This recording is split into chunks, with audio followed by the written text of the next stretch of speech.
shit! Holy shit! Hello, I'm the Doctor. Holy shit!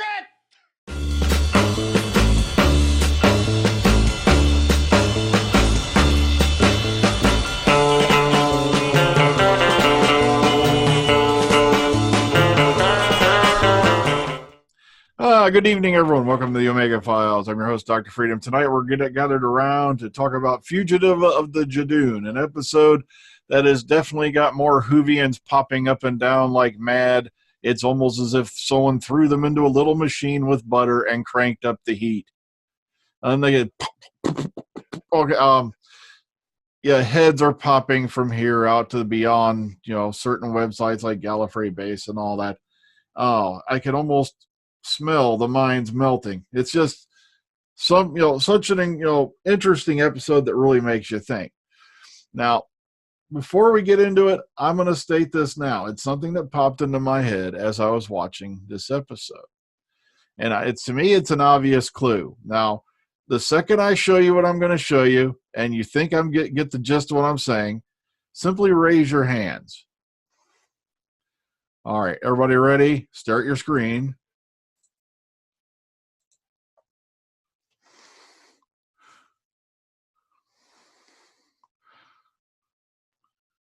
All right, anybody got what I'm trying to put across here? Okay, it's a blatantly obvious clue that something is not quite right. And I'll tell you why. A lot of people have been running around saying that one of the characters introduced, spoiler alert by the way, in this episode is Pre Hartnell. If that's true, how is her TARDIS stuck in the form of a police box when the chameleon circuit didn't break down until at this particular moment in an earthly child? Even Big Finish has confirmed the fact the chameleon circuit was running up until this point. Therefore, that tells me there's something more to this character's story, and we'll discuss that more. That's just something that popped into my head and I just couldn't hold on to. Okay, but I want to hear what you guys think about it. Heck, I think we'll start at the bottom this time. Let's start with Texas Tim. Oh, I agree with you on that point. I think the Doctor's like 5 steps behind in this story, and she may be being lied to or may be part of somebody else's trap. You never know. The good thing about this story was, and it was an excellent story, was that it's setting up all kinds of things to pay off later. Maybe this year, maybe next year. You never know. I mean, there's been some really interesting development in this story, and a lot of twists and turns, especially like when she finds the TARDIS in the ground. That was amazing. When she finds out that this person says she's the Doctor, but it could be part of an elaborate trap, like you said. I mean, I don't think this goes with any of those theories that say that there was a whole series of 12 females before Hartnell. I don't think that's, even if it's true that this is a previous Doctor before Hartnell, which it probably isn't. I mean, time rewrites itself all the time on this show, so it doesn't necessarily matter. It could also be a pocket or side universe Doctor, like Big Finish has explored. So it could be any number of things. The idea that people's heads are exploding is just them being stupid, because this show has been built over the years with all kinds of changes that, remember the Doctor wasn't even Time Lord till the end of the 6th series. They're allowed to change things and build on the mythology that's come before. All that's fine. But, having said that, this was a very well-made episode, I think. I think it, kudos on them for, not spilling the beans on John Barrowman's appearance. I had no idea that was going to happen. When I heard his voice, I was like, really? I mean, and that was great. Nobody spoiled it. And it was good because it was a guest appearance. It didn't really have anything to do with the ongoing story. He just popped in to spout a few clues for something that's going to happen later. And I like that. I think that's better than having him get ingrained into it now. We'll see where they go with that. He's probably going to return at some point. But yeah, overall, this was an excellent episode that had a lot of twists and turns and left you with a lot more questions and answers. And I always like that kind of thing. So, I mean, I think that this was a step in the right direction. All righty. Okay, let's move forward to Graham. I really, really enjoyed this. After all the whining, bitching, moaning, complaining this past week on social media, congratulations, folks. Your fears are most warranted. Ruth is the Doctor. but there is still many, many questions to be answered. John Barrowman's appearance, I fucking loved. Excuse me for my language. I know it's not an issue now, but I know he's not everybody's cup of tea, but at the same time, he was used in a very subtle and fantastic way. Who's the actress that played Ruth? What's her name? Sorry, my bad. And they got the actress's name? Jo Martin. Jo Martin. You know, now, if you scroll on Twitter hard enough, it'll be like, how dare you waste a supposed incarnation and with regards to this, I don't want to be, I don't want to be disrespectful, but non-known actress. There's a reason for that, folks, and you'll find out by the end of the season. And it's not because for the reason that you think. So just sit back, enjoy the ride, and we will see what happens. The Judoon were fine. I quite liked them. But I'm very interested in Captain Jack's prophecy. Beware the lone Cyberman. Now, obviously, unless you're a complete fucking idiot, that obviously applies to the supposed Mary Shelley Frankenstein episode that we've got coming up 2 or 3 episodes down the line. But we'll see where that goes. And as opposed to whether you were right or wrong with regards to this whole other bullshit, we'll find out by episode 10. Thank you. All righty. Okay, let's keep it moving. Let's move up to Beefhead. I'm going to completely echo what Graham and Tim has said. Vinay Patel has really pulled it out of the bag on this one. And to be honest with you, it proves you can still have a good story without actually having to spend a lot budgetary on this episode. If you look at what it was, there's nothing apart from the Judoon costumes, which they've already got. It's not really a very expensive episode.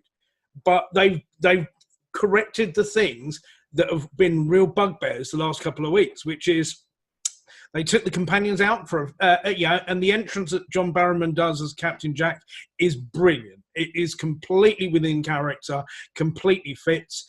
You pull the companions out of it, so they're doing something useful while not getting in the way of the story. So they effectively did that. There wasn't loads of stuff happening off camera. The Jodie, the discovery of the TARDIS buried, great, done really effectively, and yeah, that's it. Solid. Everything made sense, and there was a reason for what happened. The acting was all on point. To be honest with you, this now, I think, was the defining moment of Jodie as the Doctor, because it was really solid and consistent. It really hit all the gears this week. I'm really impressed. Now, with regards to where this extra Doctor falls into it, yeah, I'm not panicking. I'm not panicking. If they do pull that switch, then let's see what happens. But that, if whatever happens, we're not going to know till the end of the season on that. To be honest with you, the people who I'm seeing who are reacting to it the worst, I know there's a crowd of people who will react to it a certain way, whatever happens, because they'll just see the worst in it. But actually, the people who I'm seeing reacting most badly to it are the people who've been very overly positive about the new era of Doctor Who, because they're feeling that too many harks back to the past, like Another Doctor, like Captain Jack, is resting too much on the past. But I felt that this was really well done. It felt like a Russell T Davies episode, for want of a better description. It had all those right beat moments to it. The only thing that actually surprises me to this is that Chris Chibnall co-wrote this or added something to this. I'd like to know what his input was on this, to be honest with you. My feeling is it's probably the Captain Jack stuff and the rest of the stuff. I would concur with that, but it's probably the John Barrowman stuff. Yeah, because he's got the history writing for him with Torchwood. So I take my hat off to Vinay Patel, to be honest with you. He's pulled a blinder this year. I'm really impressed. This is the strongest episode for me out of the last season and a half. I'm very, very, very happy indeed. I bet no one was expecting that. Beefhead approved. Dun dun. Okay, let's keep moving. Lady Neo. Okay, sorry about that. Hello, everyone. Yes, I absolutely love this episode. And when Captain Jack showed up, basically, I was in the kitchen cooking. I literally had to stop what I was doing and have a moment of squealing like a crazy woman. And when he kissed Graham, I was freaking out. um, then I basically said to myself, I said, please, please, please do not find Jodie, because if you kiss her, I'm going to lose my mind. But anyways, beside all of that, the shocker, the twist that what you said Ruth, that was her name. What Ruth was, amazing.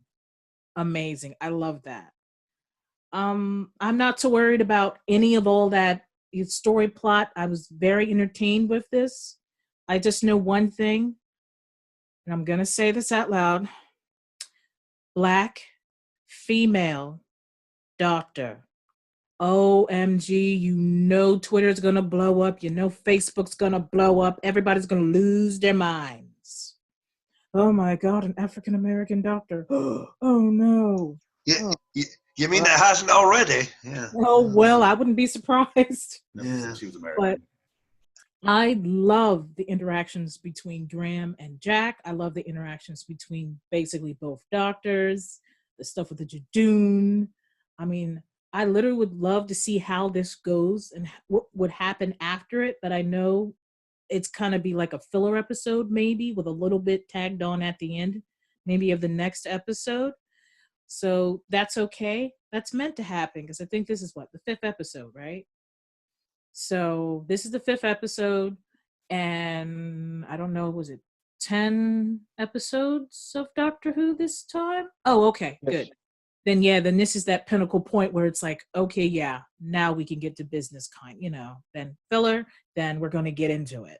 So I can't wait to see what happens, not the next episode, which I would love to see, but the episode after.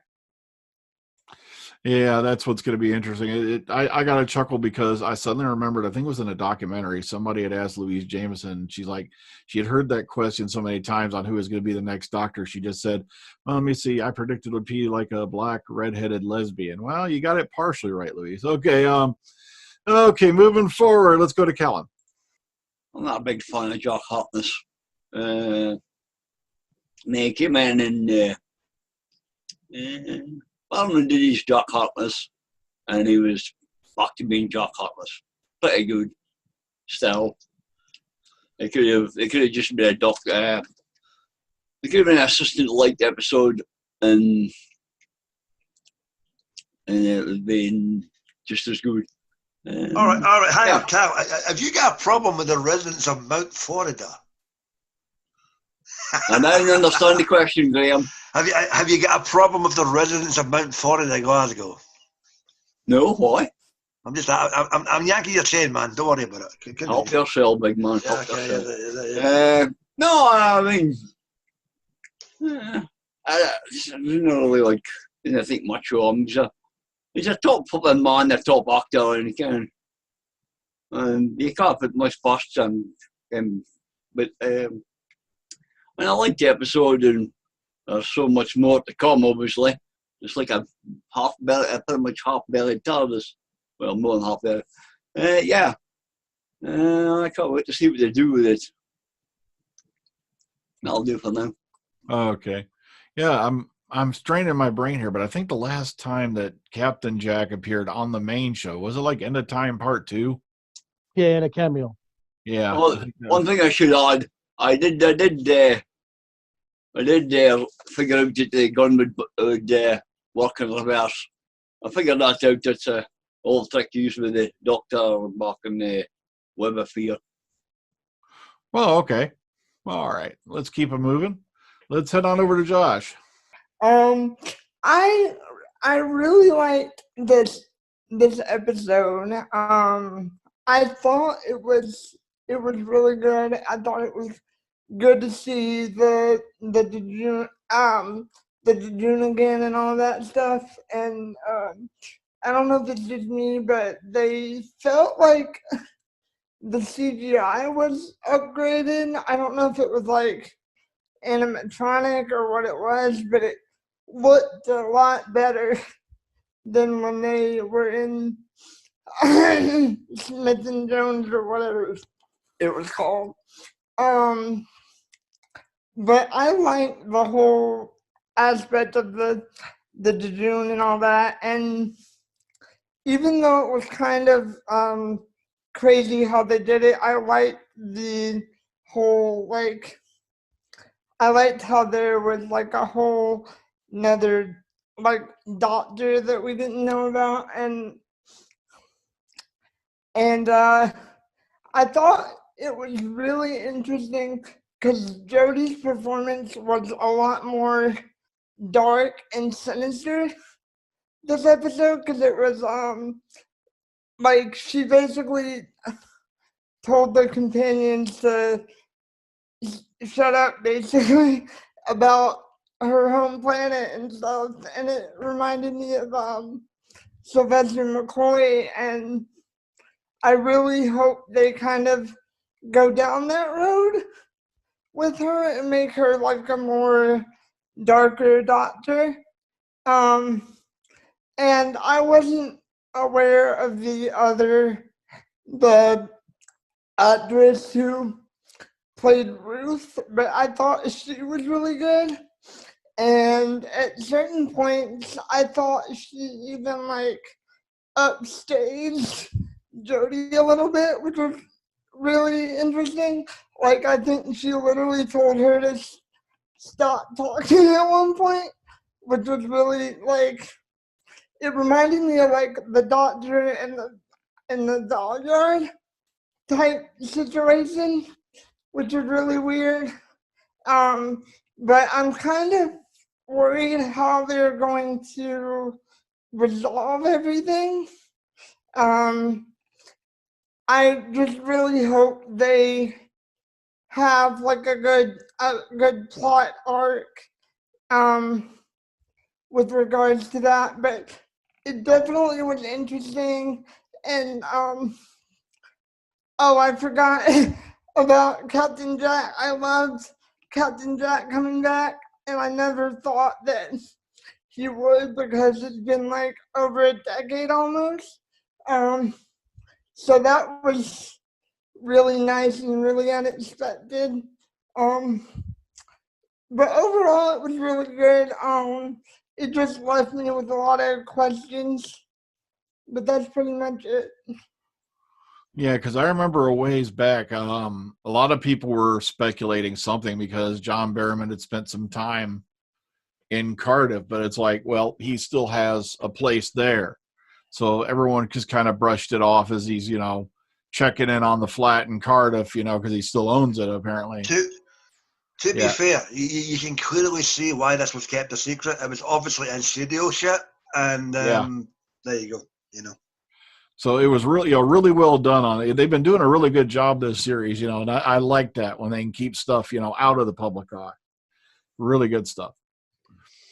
Okay, moving forward, let's go up to William. Hey there, everybody.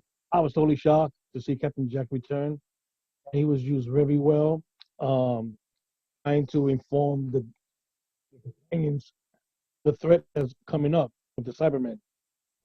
That was great. The Doctor and Ruth together was an astounding idea. And of course, the main thing that's going on right now is about Ruth, how she fits in and all that. I'm not worried about that now. I wait to the ending, to figure that out. But as we hear and talk among ourselves, it'd be a little bit of a big shock for previous life cycle of the Doctor, because as Freedom said in the beginning of this, the William Hunter Doctor was the one that stole the TARDIS. It wasn't always with the Doctor. It was stolen, and we saw that through all the years, even in the name of the Doctor that you saw at the beginning. That had he ran away with his granddaughter and stole that TARDIS. So I'm not worried about that plot point right there. We used to look forward to it. I gotta give props. The Judoon was not like a bunch of buffoon idiots that maybe they were used like previously like that. They were great and they were doing their job. And what's unusual is that we find out that they were hired by the Time Lords to arrest the Doctor like even though it's the Ruth character, like, and then of course when our doctor touched the Time Lords and that Time Lord girl facing and showed her what she saw about what happened with Gallifrey, that girl was totally shocked. It was upsetting that she wanted to kill the Ruth doctor, and of course it backfired and killed her. But it would have been interesting if the communication would have happened after that. Like maybe if she would have realized, if it's the same Gallifrey or not. Because some of us has the theory that Ruth, although this is from another parallel world, which we have heard in Big Finish like that. But then wait to the end of the season to find out. You got to give a prop for this being the fifth episode, that it improved themselves so much from the previous story and from the previous story before that. So you got to give props to that. They've been doing a good job. Of course, like as we saw when the doctor was about to go with the companions, the alarm went off and the threat is going off that leads to the next episode. Now, I would say that that's set up by somebody for her to distract her from finding out what's what's up with Gallifrey and all that. So like I said, let's deal with that down the road. This is one of the best episodes I've seen in quite a while, so I gotta give that as an opening statement. Okay, let's head over to DWC. I mean, what else can you say that everyone else hasn't said? This was absolutely an amazing episode, and I don't think anyone really expected it to be this amazing. When I saw it was the Judoon, I frankly thought it was going to be good, but I thought it was mostly going to be a filler episode, wasn't going to be that relevant, and even as it opened, it was like that. But then, literally the moment Captain Jack turned up, I was like, oh, blimey, this is going to be something big, isn't it? And then it just develops and develops and develops and develops. And you're like, what on earth am I watching? This is just something astonishing. And on the topic of Captain Jack, they could have easily used him as part of the promotion. That would have been a really good promotional tool, if nothing else. Say, hey, Captain Jack is coming back. But no, they actually kept it as a surprise. So that was pretty decent of them. Having said that, I do think, maybe I'm in a minority here, but I think Captain Jack was a little bit wasted, sort of, because, I mean, you just had him for this episode, and all he did was, well, he didn't even meet the Doctor. He just met his companion. And Graham, no, this is my time to speak. He didn't even meet the Doctor. All he did was just deliver a message and told about the Cybermen.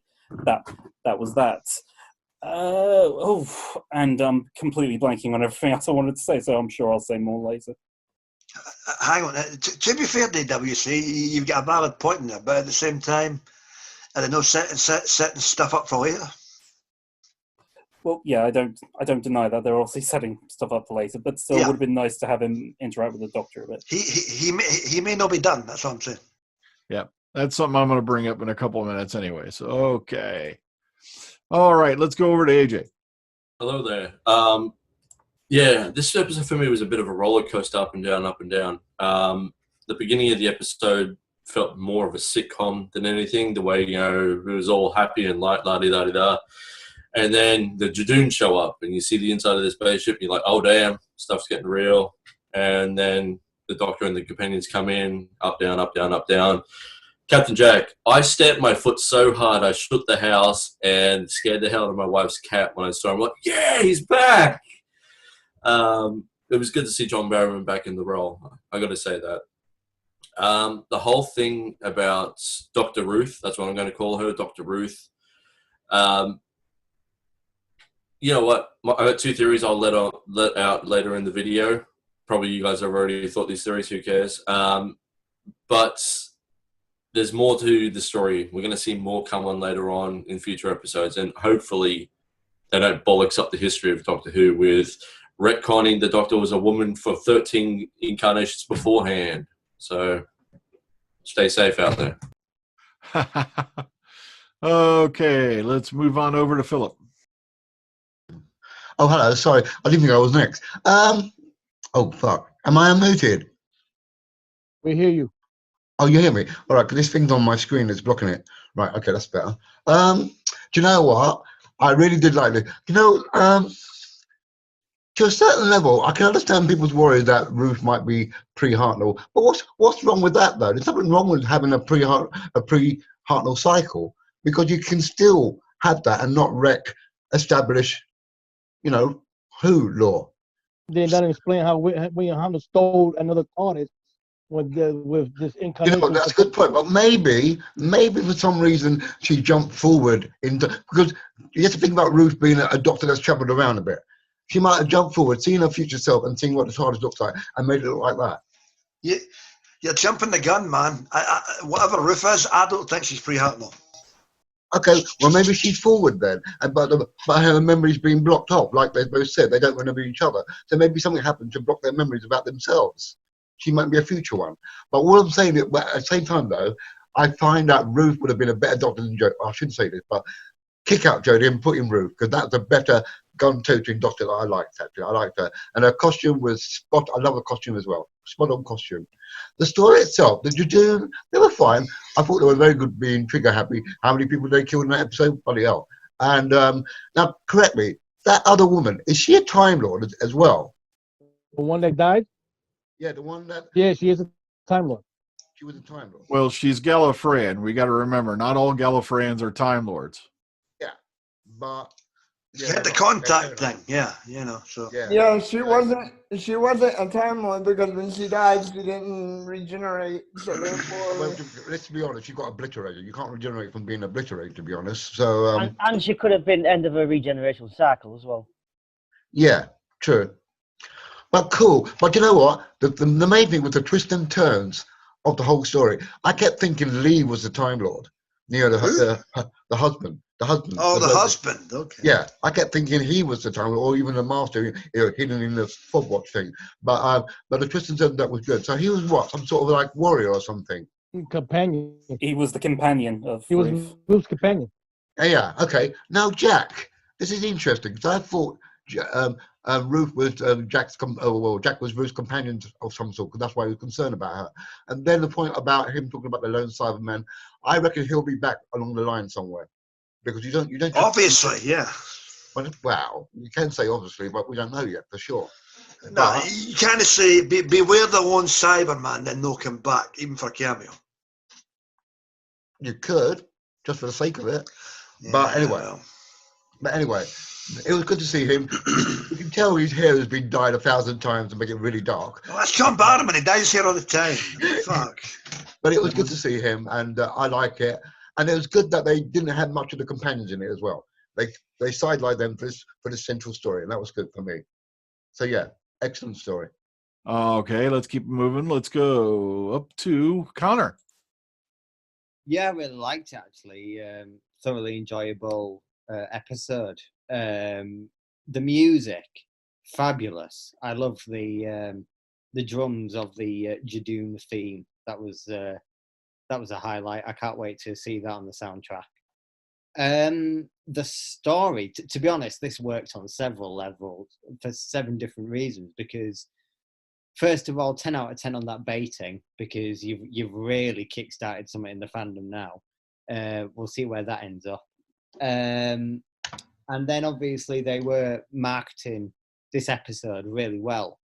They've actually got to a stage now, I think, where they're starting to realise that maybe marketing these episodes quite fervently in advance is the best thing, because obviously we saw a few little teasers to something big coming middle of last week, or this week I should say. So we kind of had some foreknowledge to this big reveal, and also the appearance of Captain Jack as well. So I think the marketing has been everything that Doctor Who has put out this week in terms of just promoting this episode has been top notch. For the episode itself, yeah, the story was actually really good. I really enjoyed it. I like the idea of a fugitive hiding in a fairly quaint, idyllic town. That was great. The Judoon were better in this, I thought, than Smith and Jones. Definitely more fearsome. As Josh alluded to, I thought even the makeup was a lot more fearsome in this one. And they kind of got a bit trigger happy when they first arrived. That was great. They always provide. They're kind of like one of the only Doctor Who monsters that I can think of that really provide an unintentional humour just by the sight of them. Because you see them walking into this cafe, and this cafe owner's just kind of like trying to be a bit of a hard man, and he pushes a Judoon, and then the Judoon just turns around and shoots him. Yeah, that's just, something like that is just great. So I think the Judoons kind of provide a sort of humour that you don't really get from other villains just by turning up. Yeah, the reveal of Ruth as the Doctor, it had been rumoured for a year. We'd seen various set photos that kind of alluded to something of a Time Lord nature. Equally as exciting, to be honest, this is, I've been saying it all evening, this kind of feels like the 50th that never happened. It set up an interesting storyline that could have sort of turbocharged the next few years of Doctor Who, because now they've alluded to a hidden past of the Doctors. And that would have been, instead of Day of the Zygons, that would have been something that, to be honest, would have been a perfect thing to put into the 50th, to be honest. And the Judoon, as a police force, instead of the Zygons, I thought would have worked even better, because they actually had a purpose in the story, and it made total sense. Yeah, I think Vinay Patel has really written standout episode here. Captain Jack, I'm sort of 50-50 on him. I like him sometimes, other times I just, I'm not a huge fan of him.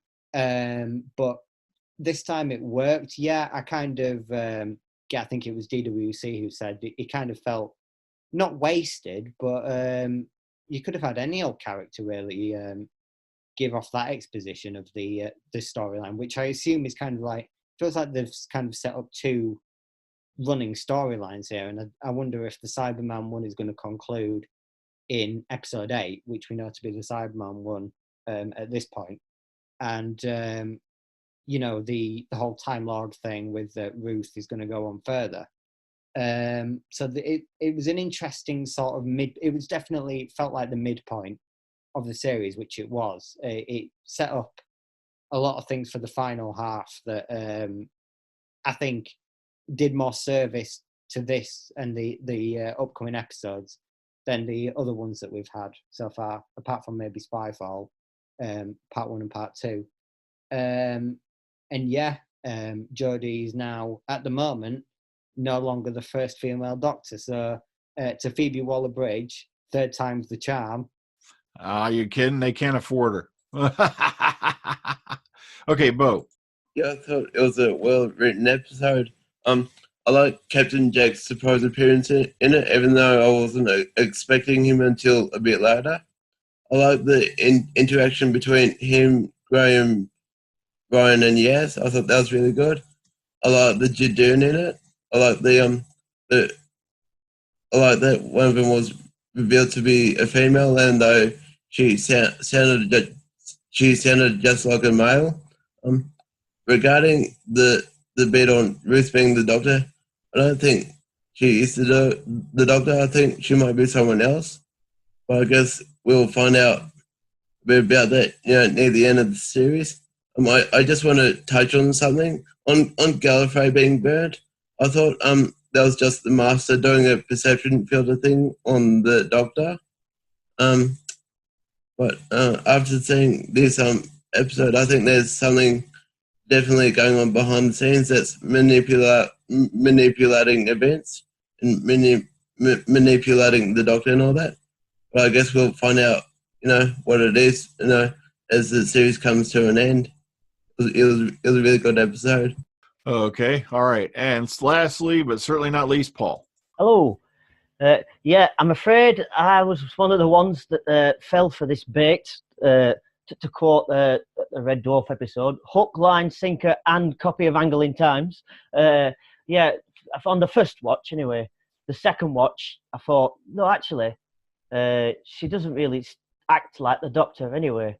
And there's a gun thing, when Jodie's Doctor says the Doctor doesn't use guns. But I have to question my fanboy credentials, not realizing what you brought up, Brian, about the police box thing and the Hartnell's doctor stealing the TARDIS. I can't believe I didn't think of that. But yeah, this was, I spoke a few podcasts ago about how we have a big beginning, big middle, and a big end, and this was obviously the big middle. I love to see I liked the Judoon were back. They were brilliant in this, although they killed an old lady. I didn't like that bit. And yeah, Captain Jack were back. That were brilliant. He's always good. Yeah, and I have to agree with Beef that this was the defining moment for Jodie's Doctor. And I also have to agree with Josh when he said about the darker Doctor, because we've had four doctors that are jokey. They don't always have to be jokey, you know. Like Josh said, McCoy's wasn't that, and it was good.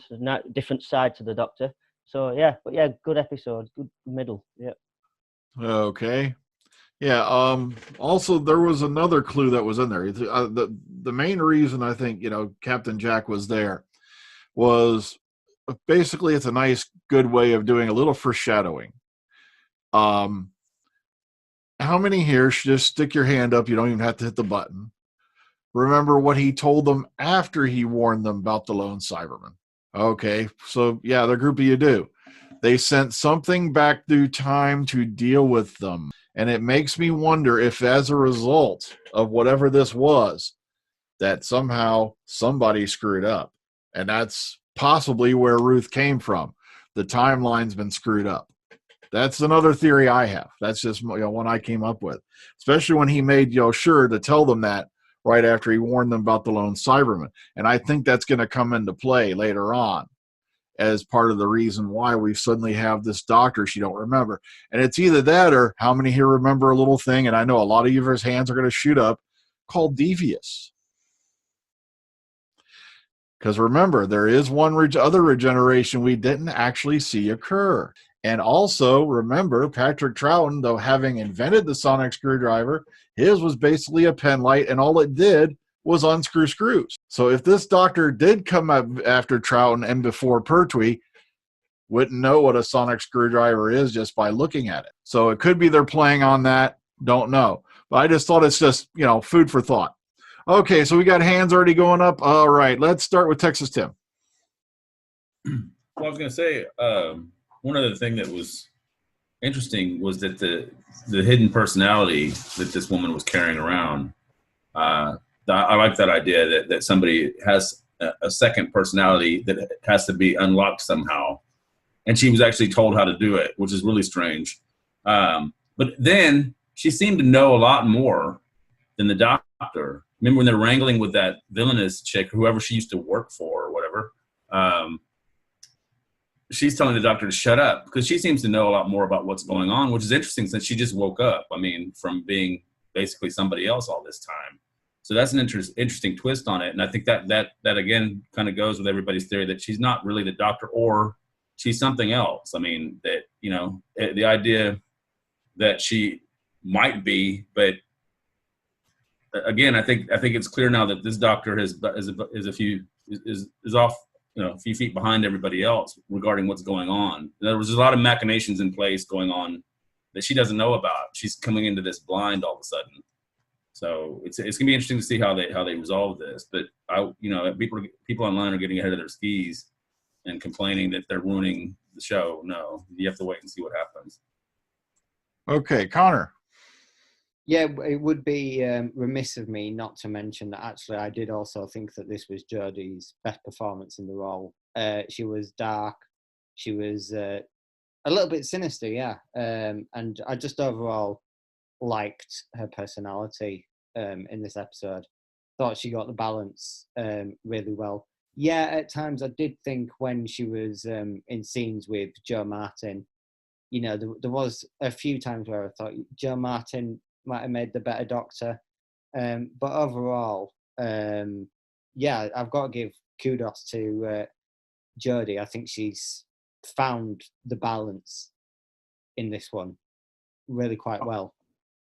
Okay, quick show of hands. Just stick your hands up. You don't have to hit the electronic one. How many here realize there was another key point in this episode they hadn't done before? All right, Callan's got it. This is the first time she's told the companions her age. All she told them last time was that, look, I was born on the planet Gallifrey, kind of the usual stuff. But up to this point, she never told them, any of them, how old she actually is. And I thought that was a key point as well. It's the first time that's been revealed to them. Okay, Philip. Mine was a different key point. Ah. This TARDIS seems to be a quick teleport all of a sudden.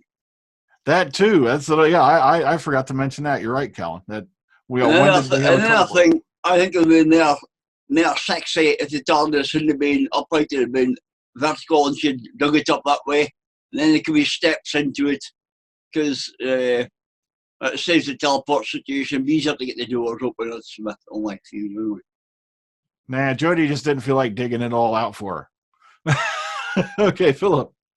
I like the fact that right now Jodie's doctor is on the back foot of everything. She seems to be like losing, in the sense that she doesn't seem to be, what's the word, securing what's going on around her at the moment. I like that aspect of it, and I enjoyed seeing Mrs. Ruth Doctor's interior TARDIS. That looks nice, and I hope they don't waste that and use it again or bring her back. It's very nice. Okay. Yeah, that was a very nice TARDIS interior. I agree with that. They did a really good job with that. Okay, Beefhead. Couple of points. One thing I didn't like, to be honest with you, there's the little bit where you've got her saying that something's pursuing her. I did find the speech the companion said, "Yeah, you're the best," and everything like that was a bit cringe. It was a bit cringy. It was. Yeah. To be honest with you, I don't feel it needed that sort of propping up. But things that I found really interesting, aside from that is my only sort of real dislike about this week, was I like the idea that the Captain Jack, although it's parachuting, I still think it's fun, and that's what it needed to have in this, is that he said it's the Alliance. So obviously we know from what set filming that we've seen, there are going to be some form of Daleks showing up. So is that a potential alliance between the Daleks and the Cybermen, or is it an alliance between the Cybermen and someone else? So I think that's something that bodes well as a question for the future. I like the fact that the Ruth Doctor doesn't like Jodie as well. I like that there's friction between them. Because there is a bit more irascibility factor. If you want to say it's an earlier incarnation, then that makes sense, because there was more irascibility back in the day, and there was more darker tones, no pun intended, than there is with what we've had with the current modern show, to be honest with you. So I liked that too. That made a good change from it. So even though she said, I don't do guns, she said, neither do I. And if you want to, you can't argue it, because she scanned the DNA with the sonic and everything like that and verified that that is the same. Now, where she comes from, we'll find out, but it's unequivocal that she is the Doctor in the same sense. So it's going to be a very interesting way to see what they do with it. And there are lots of people going to be upset in one way, shape, or form from both sides of the spectrum. Okay, Graham. I concur with Beef. Now that Ruth has been confirmed the Doctor, obviously Twitter's going to go fucking apeshit. Who gives a fuck? But at the same time, you don't know the ins and outs of this particular incarnation. You had that fan film back in the day in between Pertwee and Troughton. Does it fall somewhere in there? Who the fuck knows? We'll find out. Here's a thought, folks. Chill, have a glass of wine, sit back, relax, and let's see what happens in the next 5 episodes. Don't go fucking apeshit. But of course, it's the internet, and they'll go fucking apeshit regardless. So, okay, Josh. I just wanted to do a little bit of speculation, which I hope is okay, because I thought about this when I was watching the episode, and I've only watched it once. But I think that the whole Ruth Doctor thing, I think that Ruth, whatever she is, I think that it's gonna come out that she is the timeless child, and that the Time Lords and that they are some type of time traveling race, and that the Time Lords kind of stole the technology, and then she somehow got imprinted with the memories of the Doctor. I figured that would be kind of a cool way to do it, because I was thinking about that, and that's what I kind of figured would be cool. If I if I were writing it, that's how I would write it. Well, to be fair, they've done that before with David Morris's Gax in the Lake, so that'd be interesting. Or she's the other. Okay. Okay, AJ. Yeah, a couple things from me. First off, did anyone notice the Judoon's massive technology upgrade? From from a black marker to a red stamp. Oh. Sorry, I had to mention that. Also, when Dr. Ruth mentions, her employer is the type you can't get away from, what if she was alluding that Gat was working for the CIA, Celestial Interventory Agency, and part of my theory is that she's from an aborted timeline during the Time War, because the gun looks sort of similar to that sort of time period. Could be. All right, William. The funny question was in the beginning that Ruth's friend in the bakery was warning her about her husband, because I did a background check on him. Maybe I can't find nothing on him, and it's unusual because knowing that if the companion would have done something he had a job and all that, so he must have done something to be able to get a job.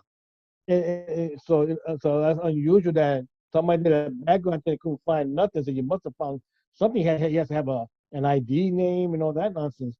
And what was good was how Ruth thought that she grew up in where the lighthouse was, and that's where the fog watch was that woke up her memories. I said that's a good concept, because we always think that they need to carry the watch on them at all times and all that. So that was a good concept of it. You gotta give them props for that. Okay, Connor. This was quite an interesting sort of structure to a Doctor episode, because usually with a Doctor episode you have when they have major twists like this, you only have one twist, but in this one you had 3 or 4, and they came quite quickly after each other. So that it was a different sort of excitement, because you were expecting something huge every few minutes, and it paid off every time. In this one particular, I think this was sort of a great example of how you kind of write a huge episode and make it exciting the whole way through. Also, I want to know what Philip, the fashion police's thoughts are on Ruth, the Doctor's outfit, because that was loud as fuck. And I think actually it is worse than Colin Baker's, but that's just my...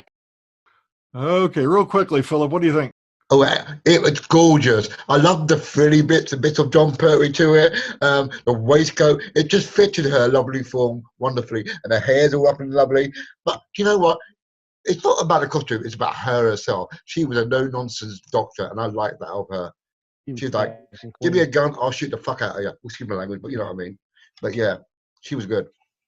Okay, but anyway, can I say one bit? While you're up, yeah. William took it from me, but I was going to say that it was an interesting thing to find that her Time Lord essence was in the lighthouse, rather than, as William says, on your person. So she's miles away from the lighthouse, and her essence is there. So why couldn't she just buried it in the TARDIS rather than being in the lighthouse? It's kind of weird. Why was it in the lighthouse and not in the TARDIS? Well, because then she would remember she had a TARDIS in the first place. You have to break glass to get the essence of your memory back, I think. Yeah. Okay. Well, you're up next anyway, Callan. Go ahead. Right. I like Dr. Ruth's outfit. I thought it was very strong and fetching. Ruth might not be another doctor, if you remember back to the episode. I guess it's been mentioned just now. The next doctor where the guy he believes he's a doctor, due to fucking gets a blaster memory from a cyber node or something. She might just think she's a doctor, but why would she have TARDIS then? That doesn't make sense. Well, slap us on the no. Yeah, also Jodie scanned her and they came up the same, so that's going to be weird. Okay, let's move on over to Lady Neo. Again, love the episode. I love the bits with the companions because they're asking the right questions. If you noticed how annoyed the doctor's getting because they're asking, of course they would ask questions and she would just wave it off. No, not this time. They're asking the right ones and she's getting annoyed.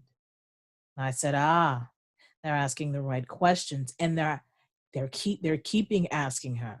And if the other two don't want to do it, Graham's like, I'll ask her. I don't care. You know, it's like, okay, Graham.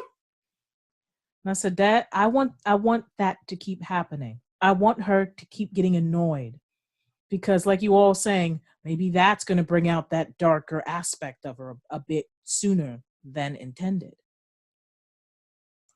Okay, Texas Tim.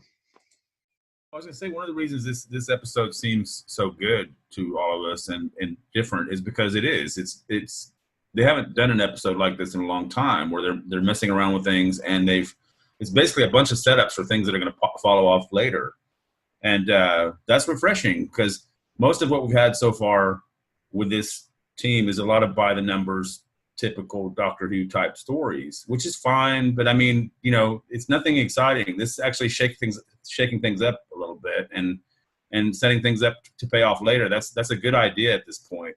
Also, I mean, a lot of people have said how much better her acting seemed. I think that's because she's had something more to do this time rather than just act chirpy and happy and, oh, fam, let's run, let's go save the universe. No, she's really got a lot on her mind right now because she's starting to realize, I don't really know what's going on here. And somebody's playing some games here. And so that gives her more to work with, not only as an actress, but as the character. So, I mean, that's why it's all a bit refreshing, I think, to see that kind of change. And like Neo just said, maybe she's going to have some dark turns maybe and actually have to say, would you shut up? I'm in the middle of something, you know? I mean, she tries to, you know, to stay on top of these things, but basically she's at the point now where these companions are all asking questions and they want to know answers. And she's just like trying to keep it on the down low, and that's not going to work anymore. I mean, they're far too involved with her now. And it's like, she can't, it's unfair to them for her to just, oh, well, let's go here now and do this and blah, blah, blah. But I mean, so yeah, that's why this is a refreshing episode. I think that this is why it's going to be interesting to see where it goes, and hopefully it pays off in a good way. You know, hopefully that's not something silly. Okay, Paul.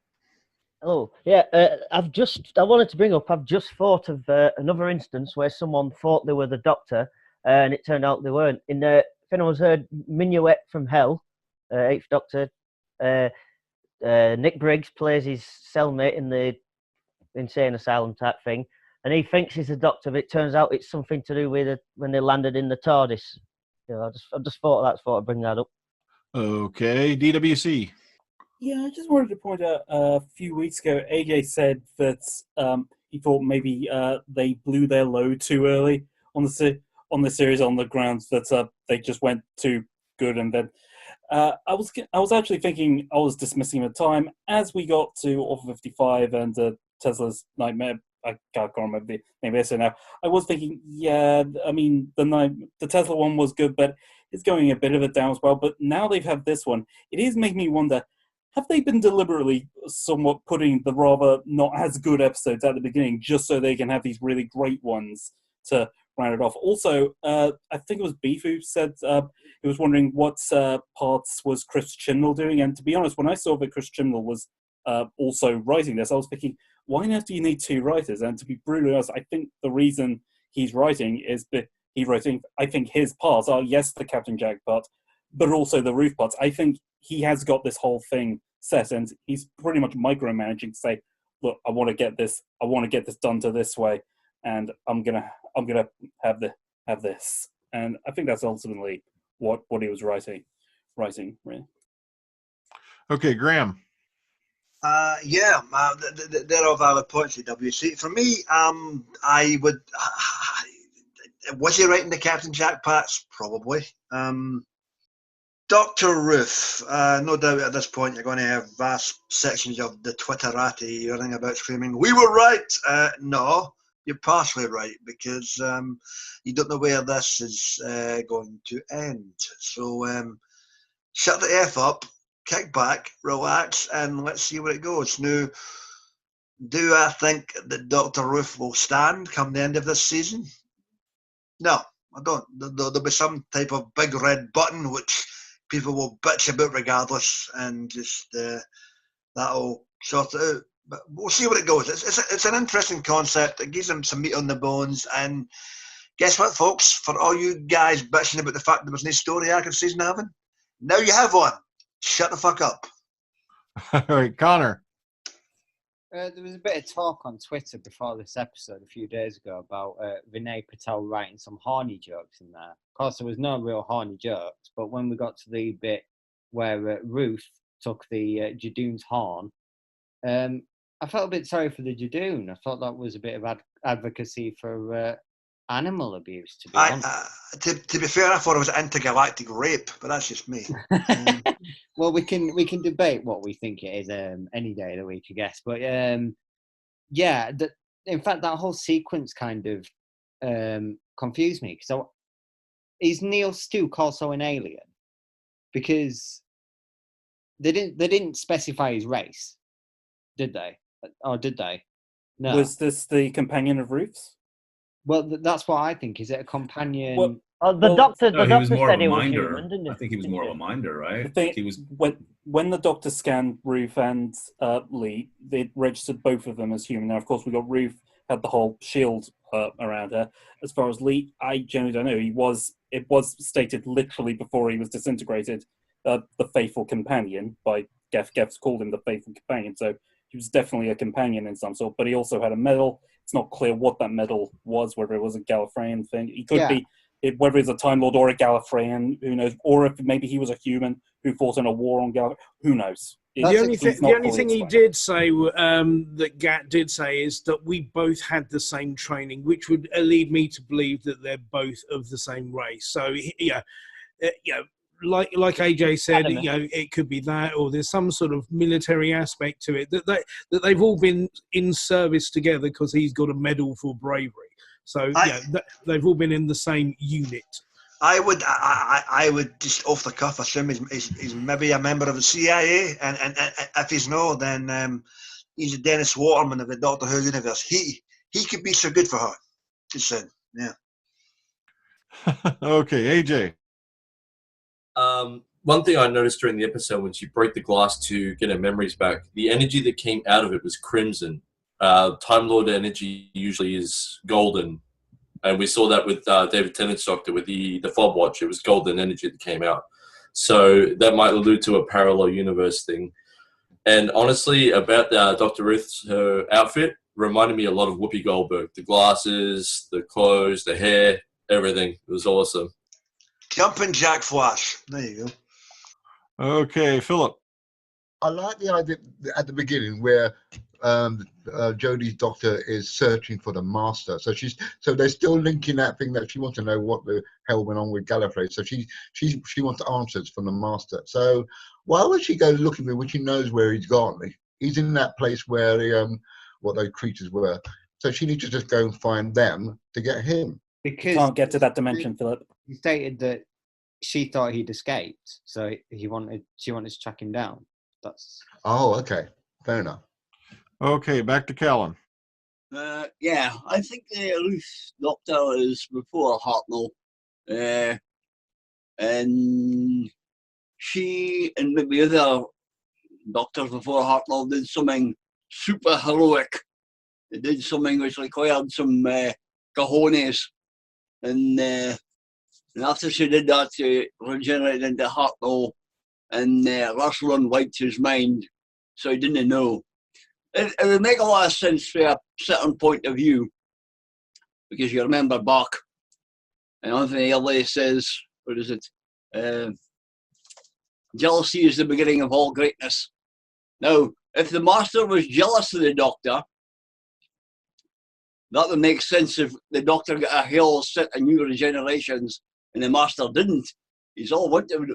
He's always wanted more regenerations, the Master. Yeah, but eventually the That- Master did.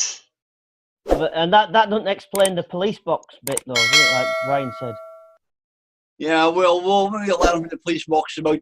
We don't really know loads of things. We don't know how Clara knew which TARDIS was going to be the TARDIS the Doctor should travel in. We don't know any of that. And anyway, the Doctor must have returned to Gallifrey after he picked up that TARDIS, because otherwise, you don't let the Doctor and Susan entering the TARDIS. You need the Hand Omega entering the TARDIS. Where the hell was the Hand Omega? I think you just have to imagine that off screen, don't you? The Hand of Omega. Off screen, I reckon. Yeah. Okay, back to Greg. Interesting theory, Callum. You certainly know how to, make the internet go ablaze with anger. But for me, Dr. Ruth, will it stick? I don't think so. Something will come up in the fullness of time that will, I don't want to use the word retcon, but it will give a satisfactory resolution to this story arc. Jack Harkness, John Barrowman, fair play to him, man. They kept this shit under wraps, which was good. The only thing that spoiled it for me was the voiceover modulator to Graham in the beginning, because you knew right away it was John Barrowman. That's, had some type of computer AI say that then him teleport in, that might have had a wee bit more impact, but you can't grumble. Yeah, you heard his voice first. Yeah. That was the only thing that kind of spoiled it for me. Other than that, it was a good appearance. This screams to me, this isn't the only cameo role you're going to get from him this season. I will be shocked as hell if that's the case, because it seems to be setting something up. What that is, we'll find out in the next 5 or so episodes. So, we've got something bubbling away here. Boil away the stew pot. Looking good. Okay, back to Connor. Two things really. The first, assuming that Ruth had 2 parents, where was the second gravestone? Unless, of course, they were buried together.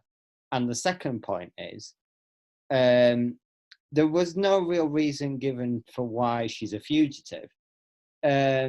So my theory is, if they're really going to kind of go hard on the retcon side of things, maybe Gat is a Gallifreyan that was privy to knowing first that the Doctor had stolen a TARDIS way back when, in the Hartnell days, or as we think to be the Hartnell days.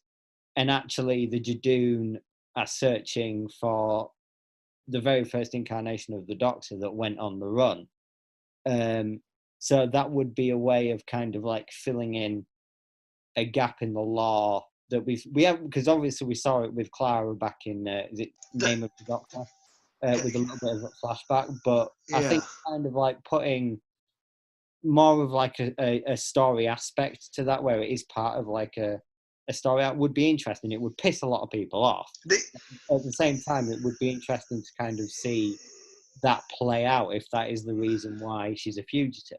That would make an interesting and kind of more involved reason for it, I think. Here's the thing, Connor. I respect that argument, I respect that point of view, and I respect that opinion. The only gap you've got realistically in that first cycle, if it's no pre-Hartnell, is the supposed gap in between Pertwee and Troughton, where you had that fan film back in the day. If you want to retcon that and then rewrite it, that's fine. Other than that, you're pretty much fucked for the 13 in that cycle. Well, they could maybe try and shoehorn her in pre-Hartnell, but it would take a lot more work than, as you said. You know that already, don't we? Yeah. They'll be marching on Rothlock.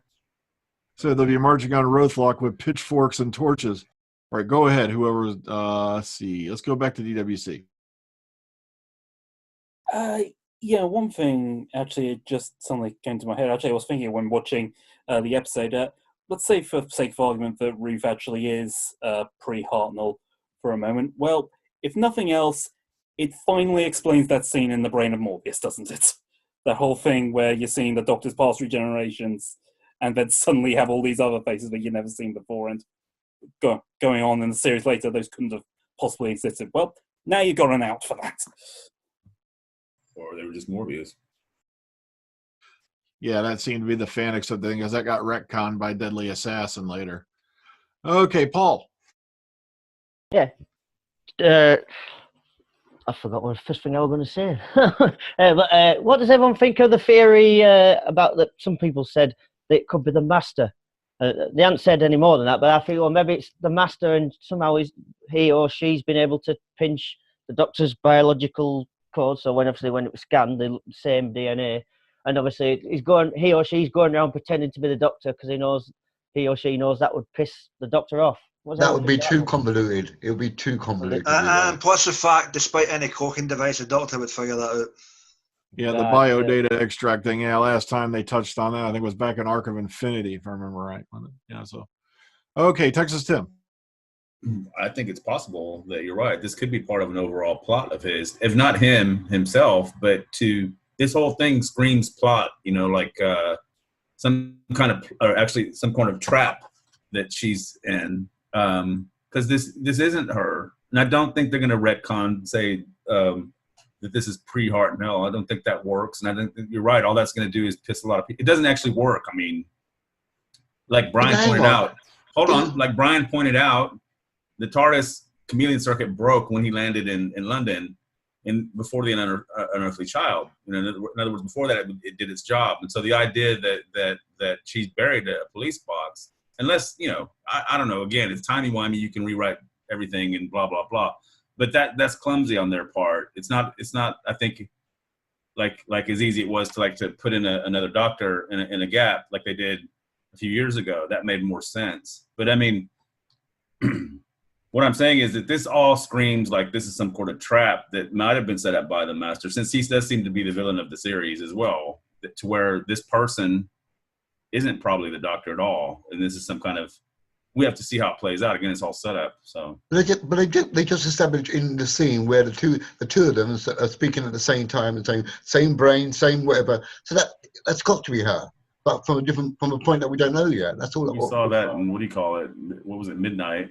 They were saying the same thing. That wasn't a time lady. So I mean, no, but the point is, they're making the point that they are one and the same. That's the point they're making. They're one and the same. Okay, that it be could part be a of the trap. deception, though, couldn't it? Yeah, it could be deception. That's what it seems like to me, anyway. As you were. Okay, one quick thing I want to say for going to the next person. I think the reason why there was deliberately only one tombstone, that was part of the trigger. Remember, part of her background she was given was that both her parents were buried on that property. Now, who else but the Doctor, even in a state, that they were, she was in, would suddenly go, wait a minute, there's only one tombstone. There's something wrong with that. So maybe Also, deliberate clue. Also, there's a fact that when you sort of like what's that word? Community art yourself. You create a memory. That memory of her having parents may not even be true. There may not be a history of her having parents. God knows what. No, that's what I mean. That would be part of the trigger. That wait a minute, this memory can't be right because there's only one tombstone. So that's what I meant. You see. Okay.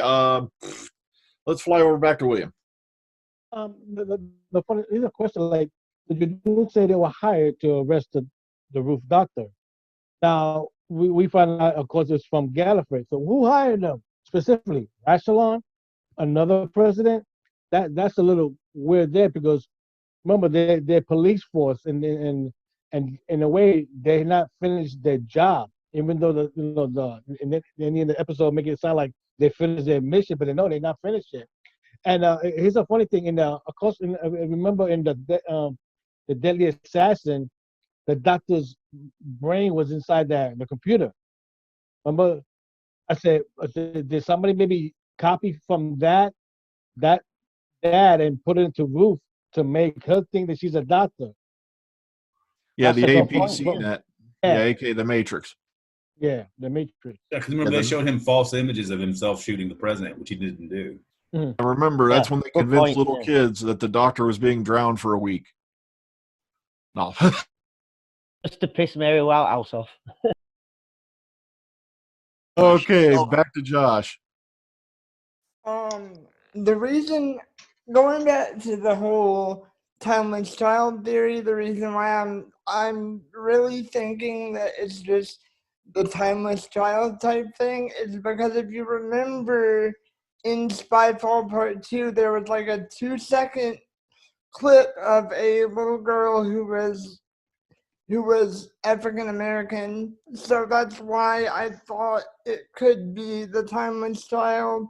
And I feel like it would be kind of apt for the Time Lords to kind of steal technology from this race of people, because it's kind of especially in Classic Who, they were really bureaucratic, so it would kind of fit, in my opinion at least. Yeah, so I think that was also the same clip they showed all the way back in the Ghost Monument. So I think this has been brewing for a while. You know, they've had this on file. They've been thinking about doing it. I don't think the little girl was in the clip in Ghost Monument, though, was it? I think they just showed the monument. I don't know. I can't remember if they showed the little. I'm gonna have to go back and look now just to be sure. The clip from Moss Monument was the reverence, the cloth looking. The cloth thing. Yeah, they just said like, you are the timeless child. That's all that was. And then they showed the tower and the little girl in Spyfall, I think. Okay, Bo.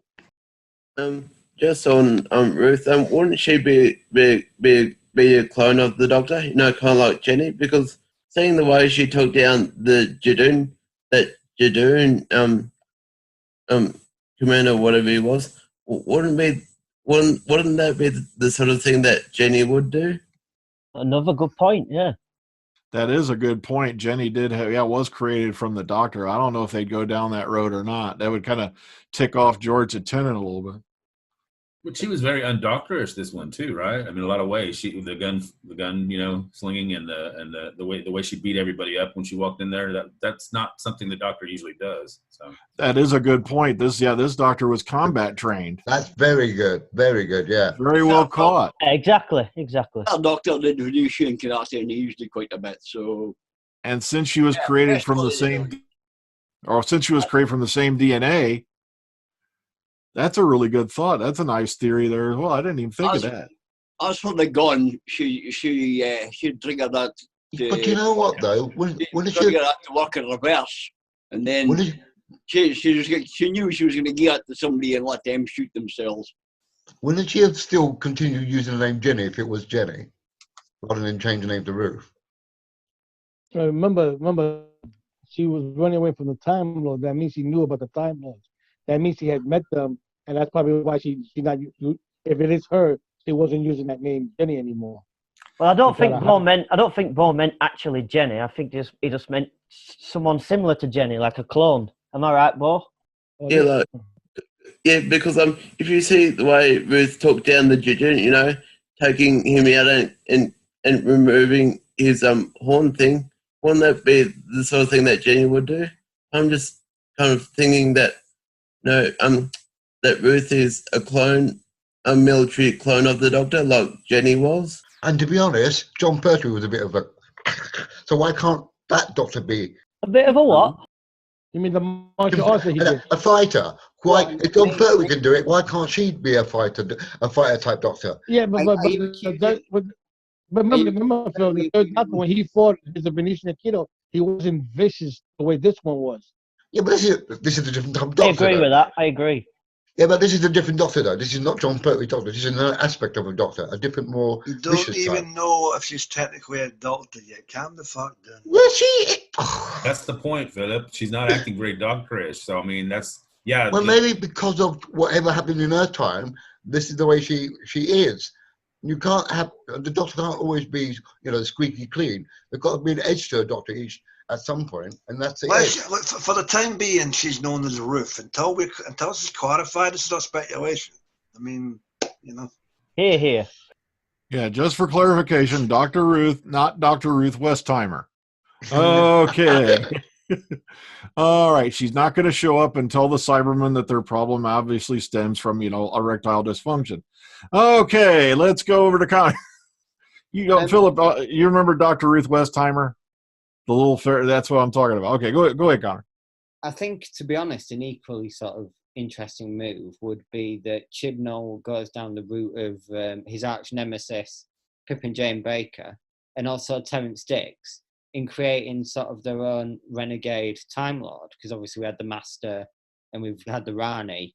So maybe he wants to be a bit bold and create his own iconic villain, because we actually, to be honest, on the face of it, we haven't had an iconic villain in forever. I think the Weeping Angels were the last truly iconic villain we've had. The ones that have kind of like stood the test of time and been remembered. So maybe going down that route where she's just a renegade Time Lord with a different sort of plan for the Doctor, a different sort of way of hurting the Doctor, almost. That'd be equally interesting, and it would bring the Time Lords back into the show a bit more. And it would just be interesting because, like, how many times can you use the Master and the Rani? Well, they haven't used the Rani, have they, since Time of the Rani? But maybe just bringing this new Time Lord in that they could use, not on a regular basis, but as they did in the classic era with the Master and the Rani. That'd be interesting, I think. Okay, we're going to finish with AJ. All right, go ahead. Just another point of theory. What if, like I said, this is an aborted timeline of Time Lords? What happens if they're much, much darker than what has been portrayed before? Because Gat just straight up kills that human companion. Time Lords don't do that sort of thing. They usually send them back to their own time. So what happens if they're fighting a time war and they're the bad guys in this time war, and whoever their enemy is the quote-unquote good guys? As long as they don't make evil Jodie wear a beard, like bad Spock. Okay, we've gone on for well over an hour now, so we're going to cut here, and then we're going to go to ratings. All right, I'm going to start at the top this time. Paul, out of 10, how do you rate Fugitive of the Judoon? Yeah, this gets another 10 for me. Exciting middle part. Captain Jack back was brilliant. Judoon were good, apart from the old lady, as I said. Yeah, another 10 for me. Exciting middle. Okay, Bo. I'm going to give this one, I'm going to give it a 10 as well. It was a really great episode. And it's got me wondering on who this Ruth Doctor is. It's really good. Okay, Connor. I'll give it an 8, and I'm wondering, speculation-wise, if due to the last scene of that episode, if this is the start of an interconnected sort of storyline going forward. Maybe a 3-parter, maybe an epic 5-parter. Who knows? All right, Philip. Okay. Let me just interject one thing. Did everybody sort of like pick up on the fact that when Jodie was talking to the main Judoon, she called it a woman, so it's woman to woman. So that was a female Judoon, and that's quite funny, I thought. Anyway, my score for this, I'm going to give this an 8 because obviously, as everybody said, there's more to this, and until I see the rest of it, I can't give it any higher than that. But it's an 8, and it's a good story. All I can tell people is this: if you're out on the plains of Africa and you want to tell one rhino from another without romancing the stones, good luck. Okay, AJ. Yeah, I'm going to give this one an 8 out of 10. I think Dr. Ruth was the much better version of the Doctor of this episode, me personally. Okay, DWC. I'm going to give this a 10, and I'm so hoping we don't have to wait till next series for this whole thing to be resolved. Okay, William. So this story being so fine, I'm going to give it a 9. Okay, Josh.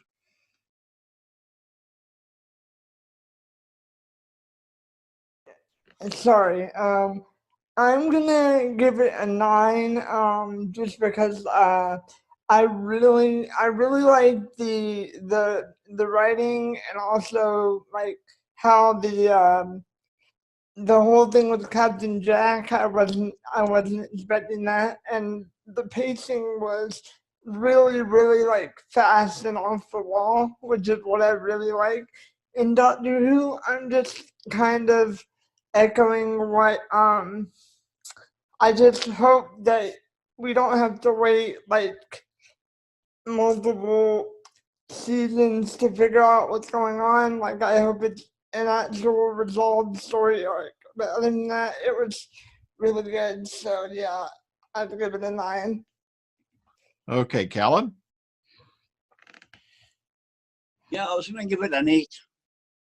But having held everyone's opinion, I'm going to give it a 9. All right, Lady Neo. I'm gonna give it a 10 out of 10. I enjoyed this episode. Okay, Beef? Finally, they've got the memo. What's been frustrating that it's taken a season and a half to get to this point. Elevated threat, consequence, stakes, and yeah, the story made sense. There isn't a load of stuff off camera, so it did well, and I was really pleased with that. It really hit the points that needed to. The only downfalling, like I say, was the cringeworthy speech. So using the on-screen prop, it's for those who didn't think I'd do it, it's an 8.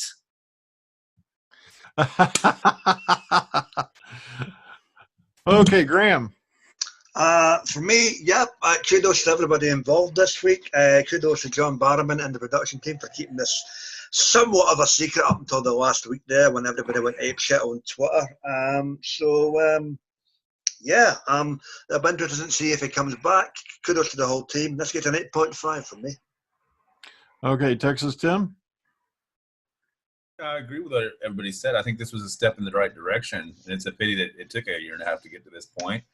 But I'm going to give it a 9.5. I probably would be in the bunch giving it a 10, but because I enjoyed it very much, I thought, wow, this is really heavy. They're really finally doing something credible and cool. But I want to see it again. I need to see it again. This is one of those ones that I'm pretty sure you're going to pick up a few more things that you missed the first time around. And that's because of all the twists and turns. So I'm going to give it a 9.5 for now. Okay, going off the brain meter. I think I've only done this once before in the Chibnall era. But I got to give this one a 10. You know, despite the, cringeworthy speech that did come at the end, which kind of took it away from it a bit.